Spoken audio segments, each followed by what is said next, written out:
Seigneur, lumière des cœurs droits, il est levé dans les ténèbres, homme de justice, de tendresse et de pitié.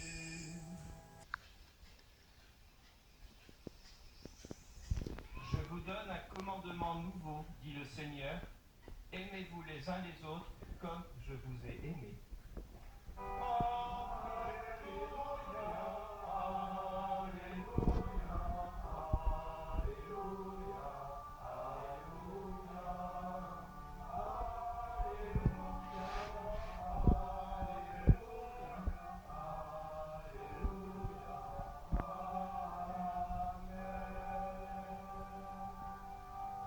Le Seigneur soit avec vous.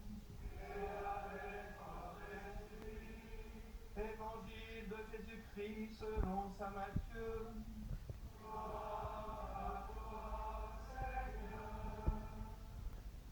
En ce temps-là, les pharisiens, apprenant que Jésus avait fermé la bouche aux Sadducéens, se réunirent. Et l'un d'entre eux, un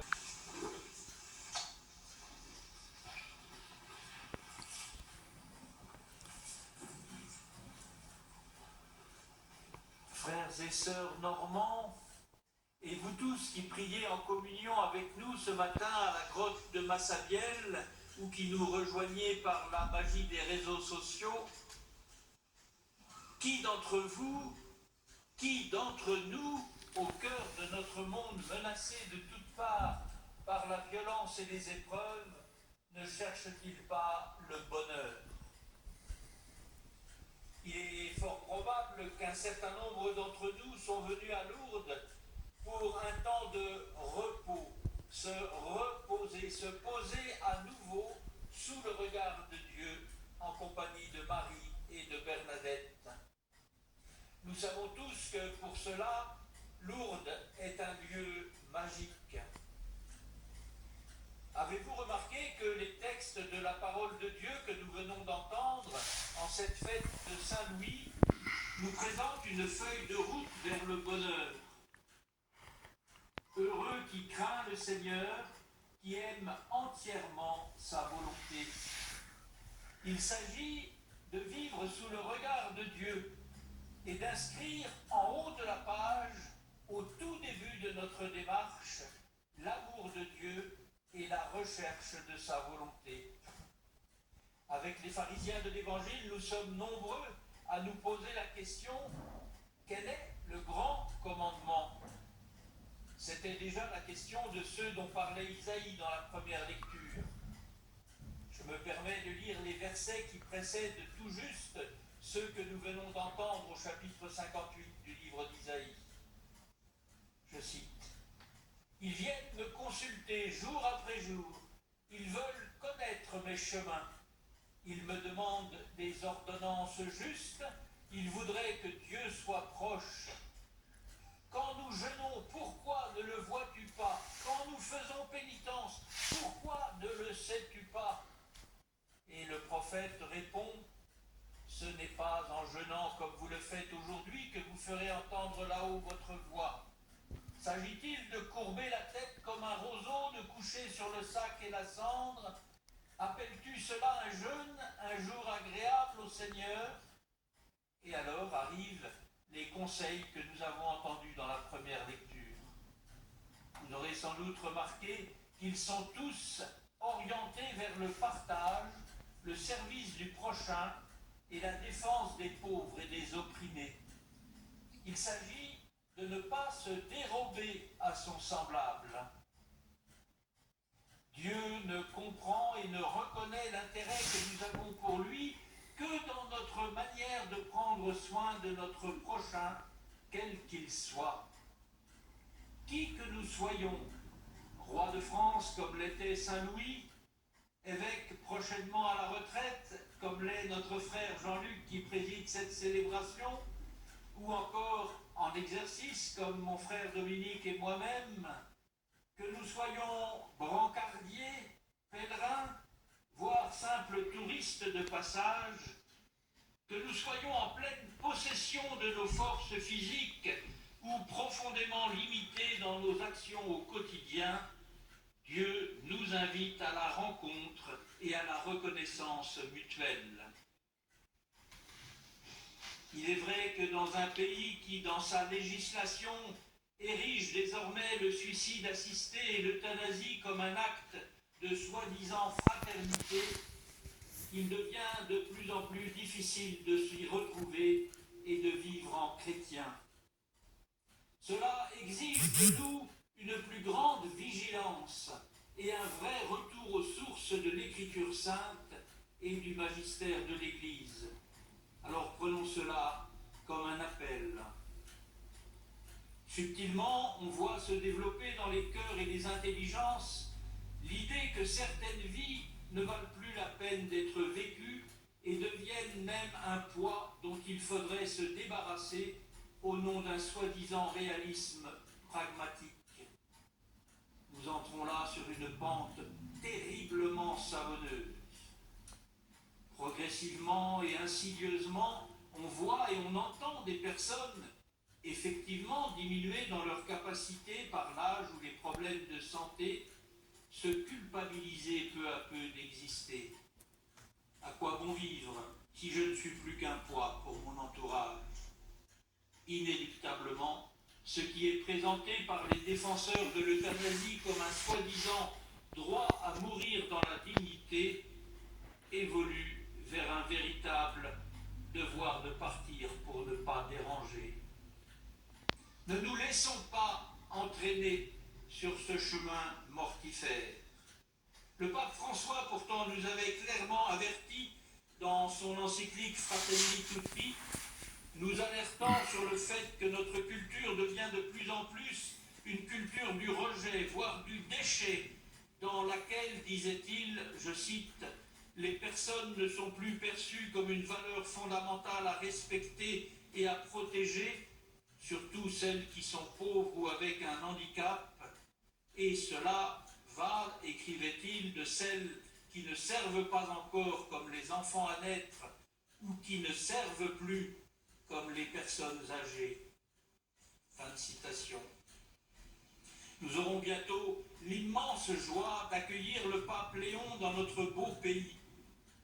Alors n'ayons pas peur, à temps et à contre-temps, et par notre manière de vivre, de rappeler avec lui que la vie nous est confiée pour que nous la servions depuis sa conception jusqu'à son terme naturel, quelles que soient les circonstances de son existence.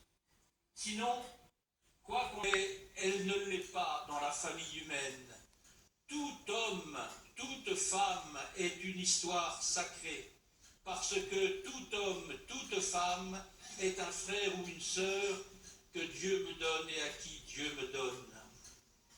Compassion et tendresse sont les clés que François proposait dans le splendide message qu'il proposait à notre méditation pour la 32e journée mondiale du malade en 2024.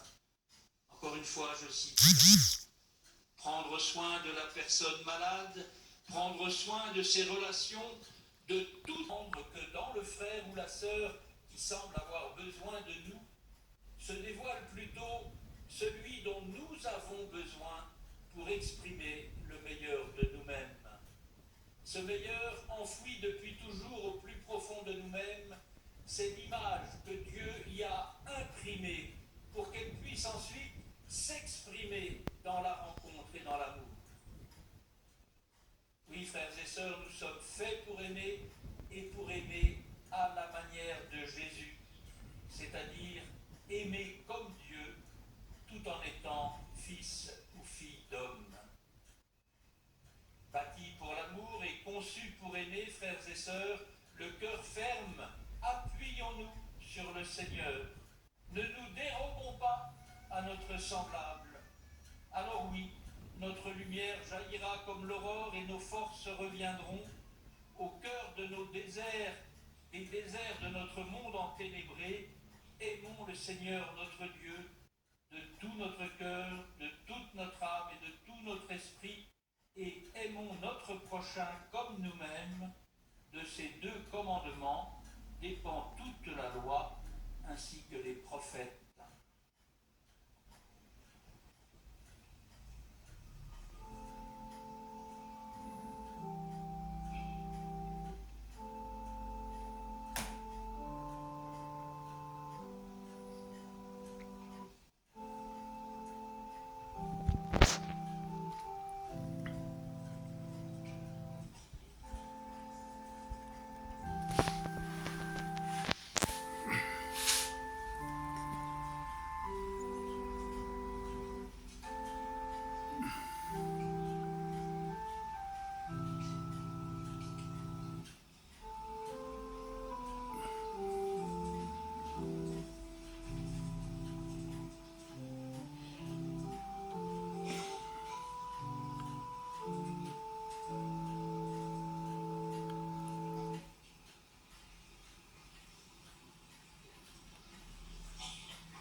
Travail des hommes, qui deviendra pour nous le vin du royaume éternel.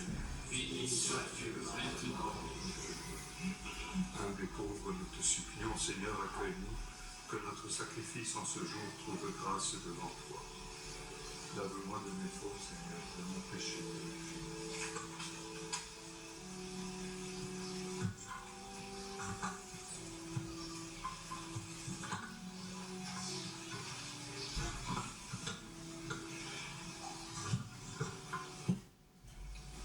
Priez, frères et sœurs, que mon sacrifice, qui est aussi le vôtre, soit agréable à Dieu le Père Tout-Puissant.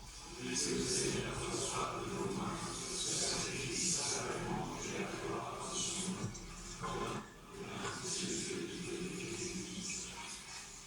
Seigneur Dieu, tu as rendu Saint Louis admirable sur la terre et tu l'as glorifié dans le ciel. Fais que nous brûlions comme lui de ton amour quand nous prenons place autour de l'autel pour t'offrir le sacrifice rédempteur par le Christ notre Seigneur. Amen. Le Seigneur soit avec vous. et avec votre esprit. Élevons notre cœur. Nous l'adorons vers le Seigneur. Rendons grâce au Seigneur notre Dieu. Cela est juste et bon. Vraiment, il est juste et bon pour ta gloire et notre salut de t'offrir notre action de grâce toujours et en tout lieu. Seigneur, Père très saint, Dieu éternel et tout-puissant, par le Christ notre Seigneur. Tu ne cesses de fortifier ton Église et tu lui donnes une fécondité nouvelle par la foi admirable dont témoignent les saints. Tu nous présentes en eux des signes très sûrs de ton amour et pour que s'accomplissent les mystères du salut, le rayonnement de leur exemple nous stimule et leur intercession fervente nous assure un appui. C'est pourquoi, Avec les anges et tous les saints, nous te louons, Seigneur, et nous exultons de joie en proclamant.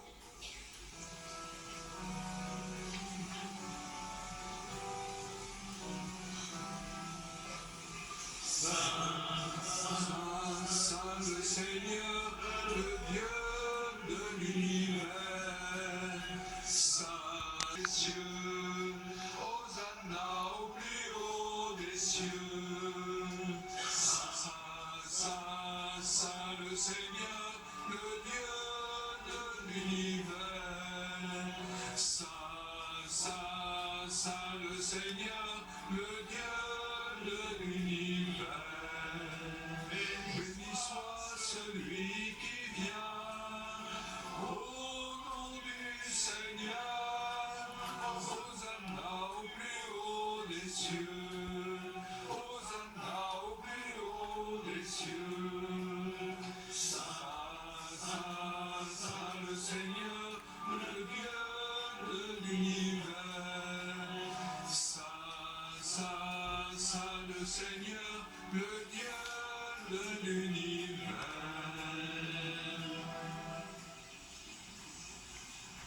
Tu es vraiment saint, Dieu de l'univers, et il est juste que toute la création proclame ta louange, car c'est toi qui donnes la vie, c'est toi qui sanctifies toutes choses par ton Fils Jésus-Christ, notre Seigneur, avec la puissance de l'Esprit Saint. Et tu ne cesses de rassembler ton peuple afin que du levant au couchant du soleil, une offrande pure soit présentée à ton nom. C'est pourquoi nous te supplions, Seigneur, de consacrer toi-même les offrandes que nous apportons. Sanctifie-les par ton esprit pour qu'elles deviennent le corps et le sang de ton Fils, Jésus-Christ notre Seigneur, qui nous a dit de célébrer ce mystère. La nuit même, livré pour vous.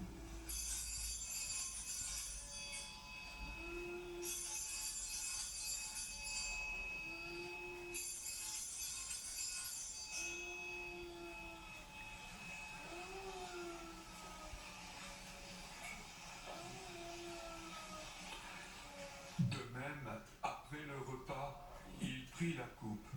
En te rendant grâce, il dit la bénédiction et donna la coupe à ses disciples en disant : Prenez et buvez-en tous, car ceci est la coupe de mon sang, le sang de l'alliance nouvelle et éternelle, qui sera versé pour vous et pour la multitude en rémission des péchés.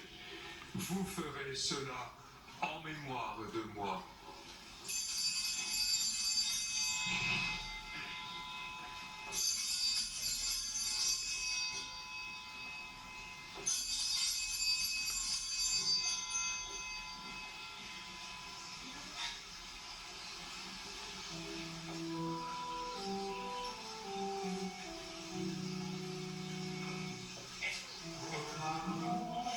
Le mystère de la foi.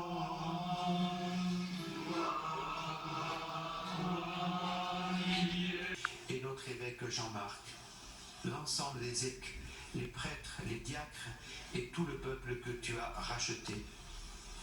Écoute en ta bonté les prières de ta famille que tu as voulu rassembler devant toi. Dans ta miséricorde, ramène à toi, Père très aimant, tous tes enfants dispersés.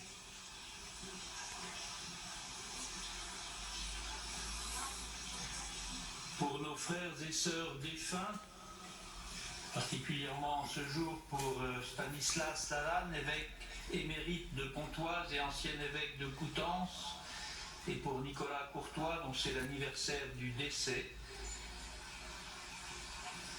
et pour tous ceux qui ont quitté ce monde et trouvent grâce devant toi, nous te prions.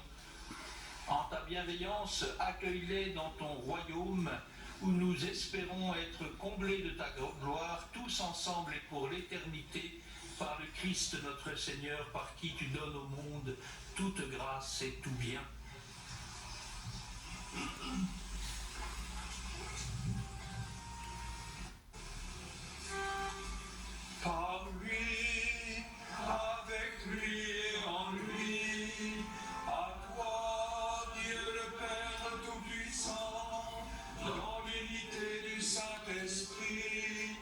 tout honneur et toute gloire pour les siècles des siècles.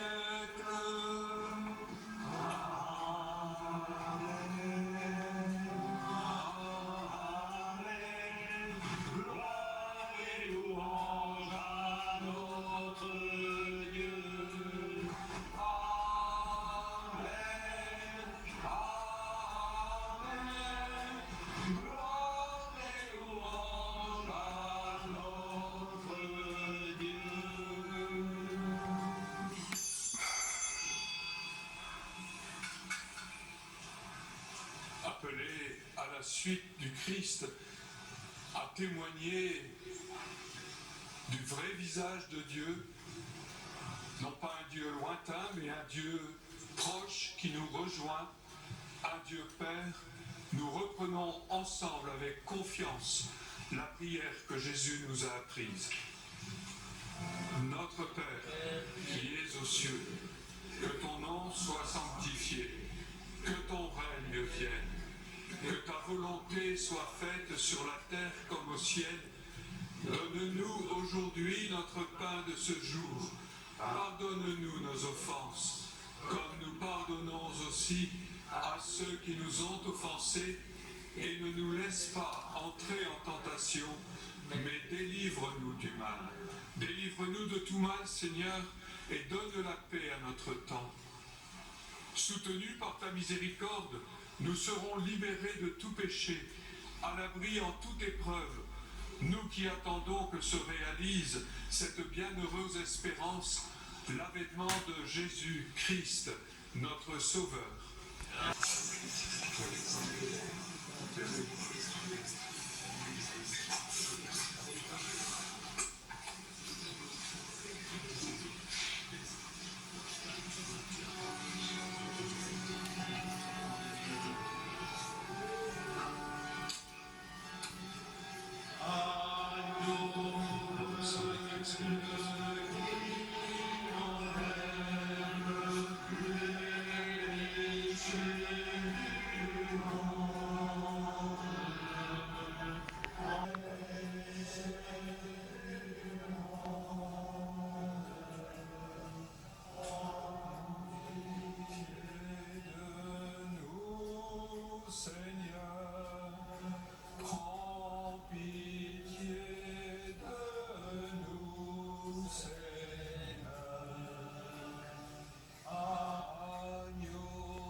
Voici l'agneau de Dieu, voici celui qui enlève les péchés du monde.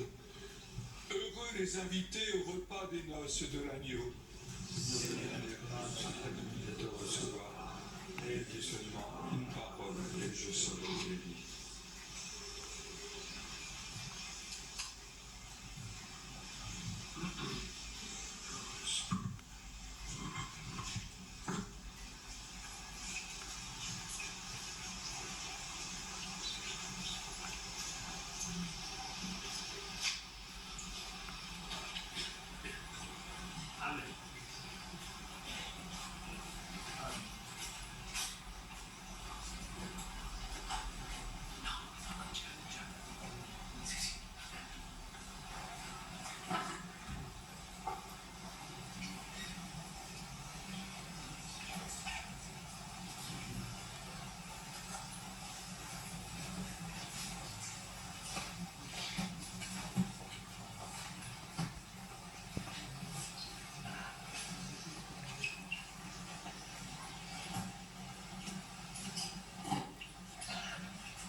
chercher le Seigneur.